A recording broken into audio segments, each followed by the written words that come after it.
Hello and welcome to Showcase. I'm Nafisa Abdul Al. On today's episode, we are going to delve into the world of technology, where this innovative mind by the name of Ogochukwu Okoye takes us through the process of designing drones. But before we meet our guests, here are some facts that you didn't know about drones.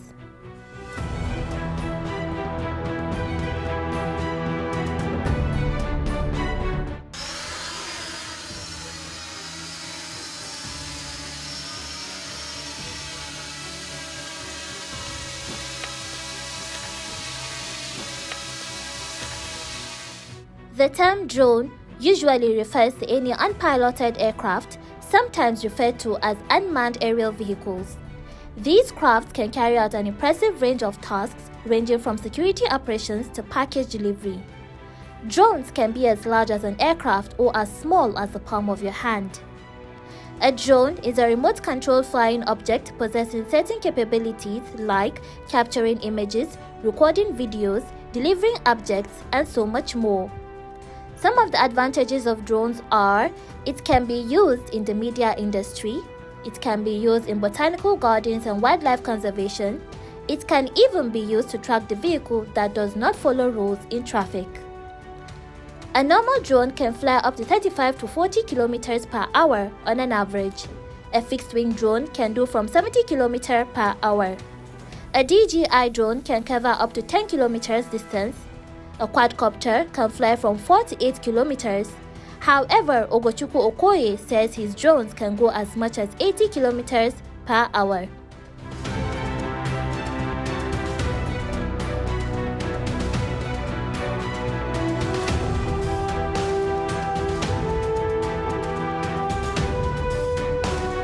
I'm an engineer.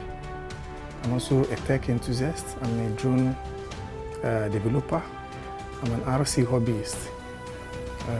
When I say RC, I mean radio controlled. So anything radio control cars, radio control planes, anything that's remotely controlled. That's a hobby for me. Growing up, I like caterpillars, earth movers, you see, graders. I always like watching them, or large trucks. Those are things I liked. But over time, I started developing interest in things that fly. You know, planes are also very big, so I used to wonder how something so big can actually fly. So later, by the time, you know how it happens when you get a job, you get married, your life just starts running and you forget a lot of things. So I eventually forgot about all that phase in my life. And when we were expecting my first child, I was thinking of something special for him. I remember growing up, my dad doesn't buy toys that don't have batteries. All my toys growing up had batteries, something that is either you use a switch to control or a car you can actually ride. He didn't have much money, but he made sure those were the things he liked to buy. And taking them apart as a child is part of, you know, what you see now, me getting interested in electronics and all that. So I wanted my son to also have something, you know, disruptive, something new to play with. So that's where I got into drones. So the first few ones I made, I was convinced it wasn't actually, you know, it's not a toy. You know, people look at this and say, it's not a toy. It's actually a very dangerous thing. It can injure you. So from that point, I knew it's not something a child will be playing with. So, but getting it to fly, the first one I made, getting it to fly it was so nice. It was so rewarding seeing it fly, even though it crashed. But I was so happy. Yeah, it did crash. In fact, it flew away and I had to run after it. I was lucky it didn't damage somebody because it fell inside somebody's compound. So, but as God will have it, after that time, I stopped because I was so worried. Where I lived then, I had this general that lives behind the house. It almost fell inside his compound. And when he flew above his house, his guys came out with guns. You know, they were really worried, what's this thing? And I had to tell them, no, it's me, I'm just playing with something. And so after that, I was quite worried that could cause an issue, so I stopped. But the idea was there. But I stopped building, but I kept researching because part of the reasons I had that crash was I didn't research fully. So I now went into research, better RC link to make sure I don't have issues, fail safes, if I lose my link, what will happen. You know, I now went deeper. Then it was no longer for my child because it was clear it's not for children.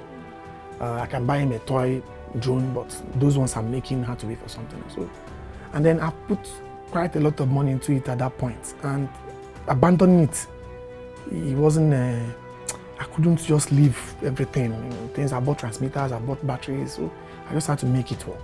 So I bent over it, and after a while, I was able to make the ones I can control, I can fly comfortably. That will not injure me anymore. I changed some of the systems I use. I changed to better systems, ones that run on better codes, and then that was it. I started making it, I started enjoying it. Now those days I can just go out, fly it around. Sometimes I put a camera on it so I can see where it's going. And that was it. It's actually quite fun. You should try it. My training as an engineer forms a part of the things I do. In fact, where it will help you more is your ability to research. Being trained as an engineer means when you're looking for when you're checking the internet for an information, you know what to throw away and what to take in. You know where to innovate, where you can jump a process. You say, okay, C, I'm C, B, A, B, you're going to A to Z, but B, C, D, you don't need it, you jump, it gives you an edge, but it's not really the principal thing. You can actually learn this thing without having a formal training. Most of the items we use, like the frames, like these ones, you can see this one, these are polystyrene. This normal, you see those foams they use to pack electronics? These are, so we can get it, sometimes we pay people to scavenge it for us, then you can cut it into the shapes you want. There's also a foam, there's a polystyrene company somewhere in Idu here. Sometimes they have the right, because it's not all, it comes in different densities. By density I mean what happens to it when you press it. You understand? If the density is very light, it won't be able to support the weight of what you're building. So we usually buy from there. If they have the right density, you buy in bulk and then you cut it into the shapes you want. The electronics all come from China. That's where you can get the. I've interacted with some academicians, some professors who would want us to be building these things. The electronics, to make it ourselves. It's not as if it's not impossible to make. It's not, we can make them, but the cost of things like electronics of that nature, the getting it cheap means you have to make it in a large quantity, and the amount of people involved in this is not enough for you to actually start considering doing the thing yourself. It won't turn any profit. So it's quicker for us to just buy these things from China. So China is the source of all our components, or maybe some from America, but Chinese is the best component to get for the price. Something not too expensive, something that's easily affordable. But it's not mainstream. It's not something you sell to people, and it's not a toy. I can't emphasize this enough. It's not something you just give anybody you see. For example, someone who has this can fly it. Put something on, even if you don't put anything on it. Make, like I told you, the very first one I made, the one I said that crashed. If it fell, the average weight maybe weighed like 1.5 kg, and it was flying at about 100 meters. So, and from there, it started falling. By the force of the engines and the pull of gravity on it, by the time it gets to the ground, it will have acquired a lot of kinetic energy. So if it should just fall, I'm not talking about you trying to use it maliciously to injure somebody. I'm talking about a mistake. You're flying it and you lose control, and what goes up will eventually come back. Now, by the time it's coming down, it becomes a projectile. It could injure someone. So it's not something you start hawking. Someone should come and buy it, because if someone should injure somebody with it, you have to take part of the responsibility. So there are times I've developed some of these things for students who are running their projects, usually undergraduate projects or postgraduate projects. You know this is just for academics, you understand. And people who are also interested in the hobby, who I deem responsible. There are people that come around and you know this person, you don't understand him, so you just chase that person away. But if you see people who you interact with them and you believe this person is a responsible person, you can share the information. It's not as if the information, like I said, every information you want on this is available on YouTube. But it's always easier when you have someone, who is doing it or who has done it, telling you what to do. You can jump processes. I don't make a living from this. It's still largely a hobby and then a work in progress. But I look forward to a time when it will be something that one can, something that can grow beyond just a small space in the back of my house. If you know, the Turkish drone industry is one of the fastest growing drone industries in the world now. A few years back, it was just an individual, making these things, maybe not in this fashion anyway, in a bigger way, but he had support from the government and he was just making. But now, Turkey is exporting their drones. They've gone so, their drones are even better than Chinese drones. They've grown so big, they are now doing things. And this is something that I'm sure that man never thought it would get that. Maybe he had plans that it would eventually grow, but not so fast. In the last 3 years, I'm not sure, let's say 2 years, Turkish industries, the drone industry have grown so tremendously. You cannot, when I see if I imagine where they were last 2 years, and where they are now, it's amazing. And this is because they have the right support, both from government, both from individuals. People actually saw that this, and then one of the things that grow technology more is when there is a conflict. The relative peace. I'm not saying this country is peaceful, far from it. We are in shambles, we are in a mess. But when I say relative peace is when you see that we are not fighting with Ghana, we're not fighting with Cameroon, we're not fighting with Niger, you understand? Countries that have to worry about their security, always develop fast and things like this. You have something like Israelis, they have the best drones because they really need it. So Turkey, the way they are sandwiched in between the EU and the Americans, they don't know whether they should just stay on their own or join the EU. So those ones, they have to be strong. So things that is. I'm not hoping for us to get to a point where we have issues, so government will now be forced to, to commit to investment in technologies like this. But I'm just saying that I'm not trying to tell you, give a background why in other places it moves faster. So here, nobody really needs it all that much. But I always tell people, opportunity is not something like, they used to say opportunity comes at once. That's not true. Opportunity is like a bus.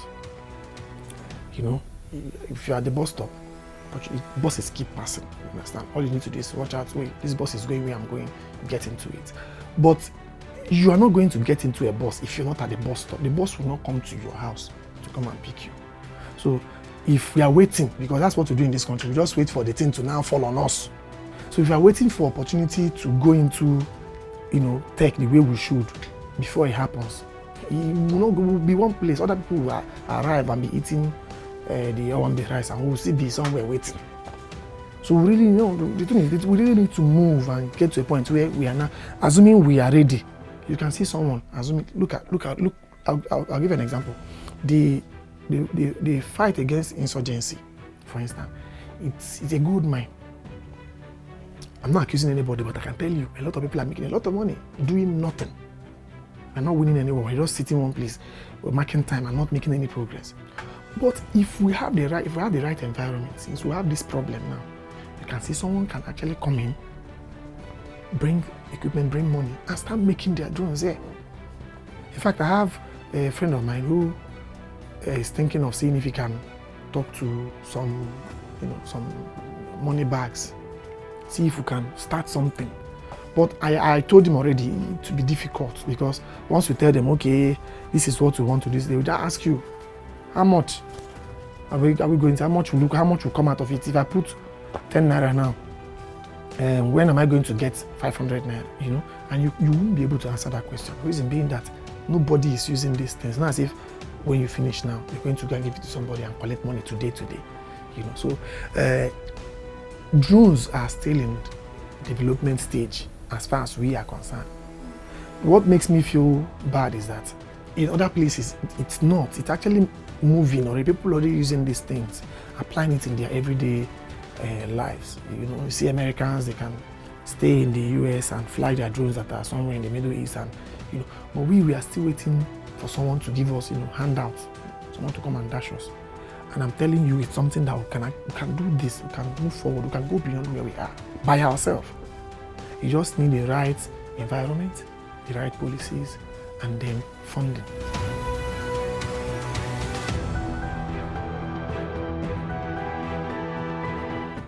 You're still watching Showcase. Let's take a short break and we'll be right back. Stay with us.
Welcome to the program. If you're just joining us, we're still having a conversation on drone technology. It is still the program Showcase.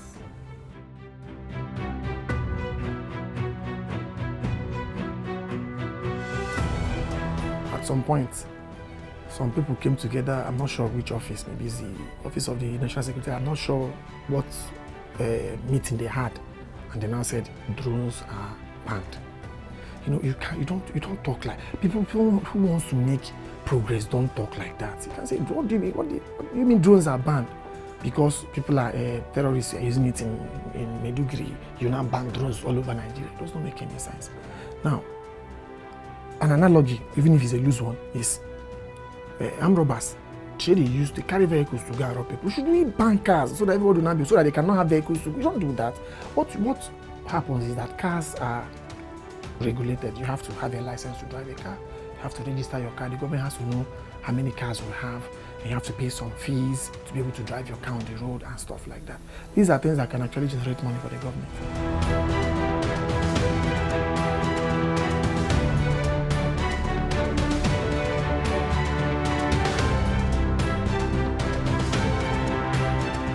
These policies you just mentioned are not supposed to be formulated by people in government. When you want to do things like this, you hand it over to people who are in the field.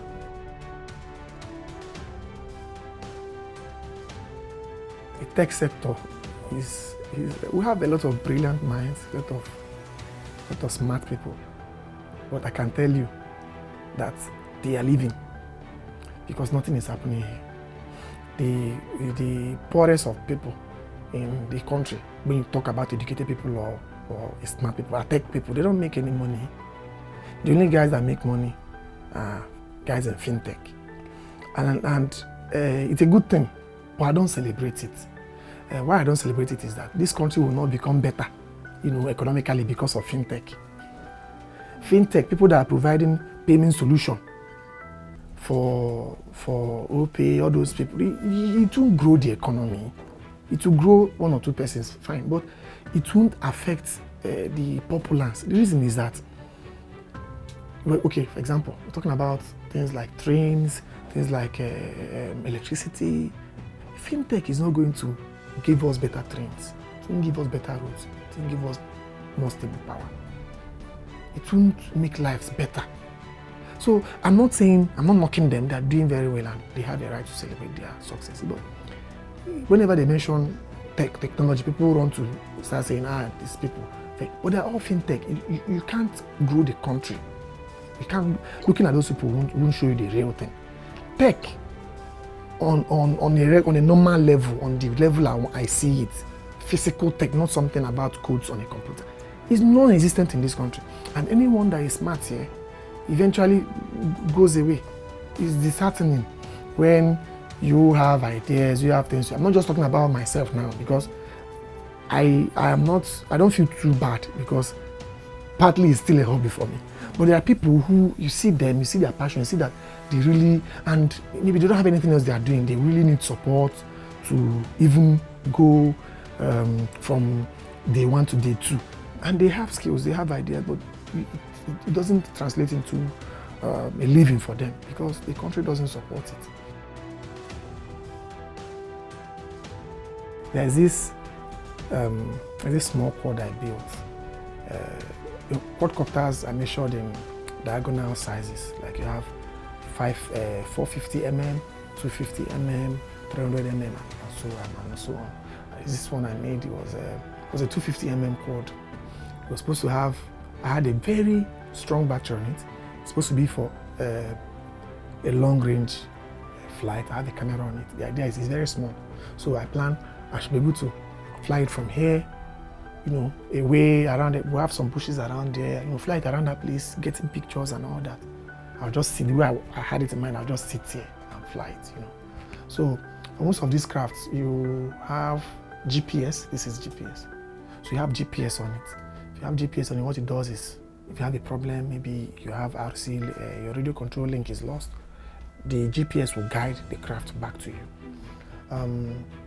Also, GPS means you can do missions. You can go on a map and tell the quad you want it to go here and here and here. You understand? So, but I didn't have GPS on it because I wanted it to be as light as possible. But every other thing I had on that quad was expensive. In fact, the total cost of the quad with the battery should be around maybe 200,000. But the firmware, as in the software that I want to use to run it, is a new one. I shouldn't have used it. I should have used the old one that I was familiar with. But I just wanted to test the new features they said they've already implemented.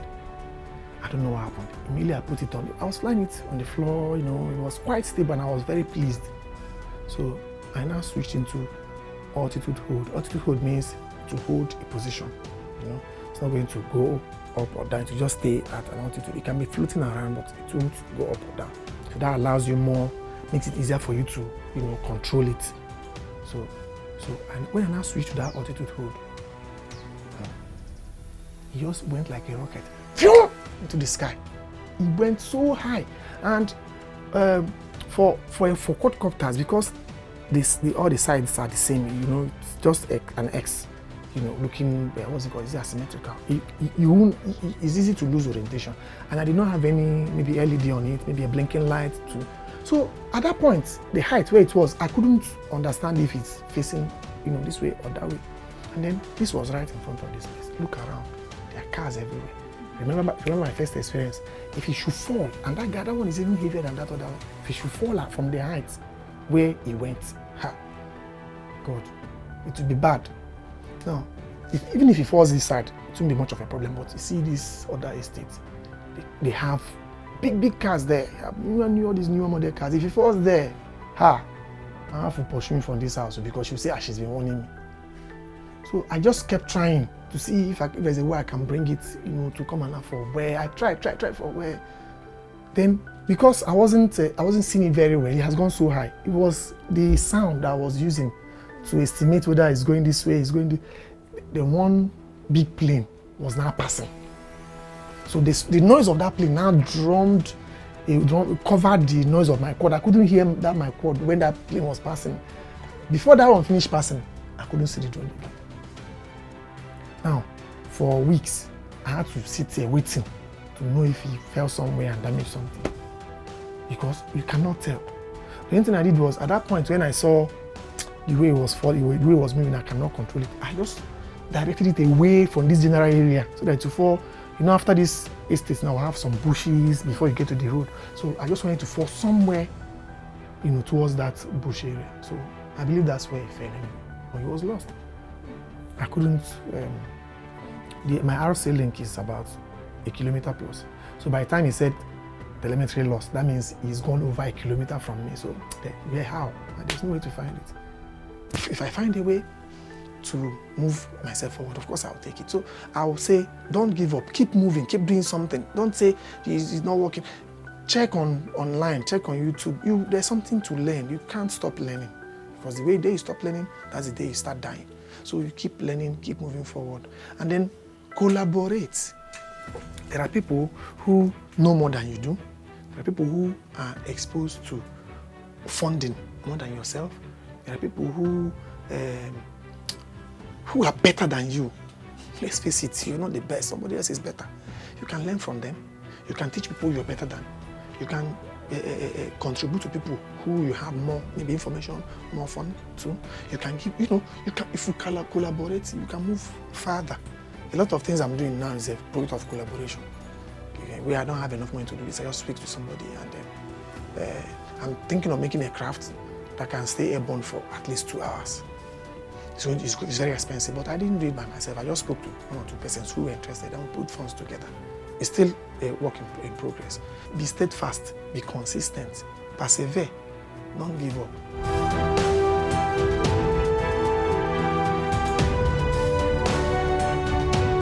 Nigeria is fast becoming vast in its technological advancement, with machinery and equipment developed from scientific knowledge. It is encouraged that Nigeria and Nigerians do their part in supporting young innovative minds like Ogochukwu Okoye in pushing the country to greater heights. On this note, we have come to the end of this episode. As usual, we hope you found it interesting and inspiring. We'll be back next week with another mind-blowing package. I am Nafisa Abdul-Al. Thank you for watching.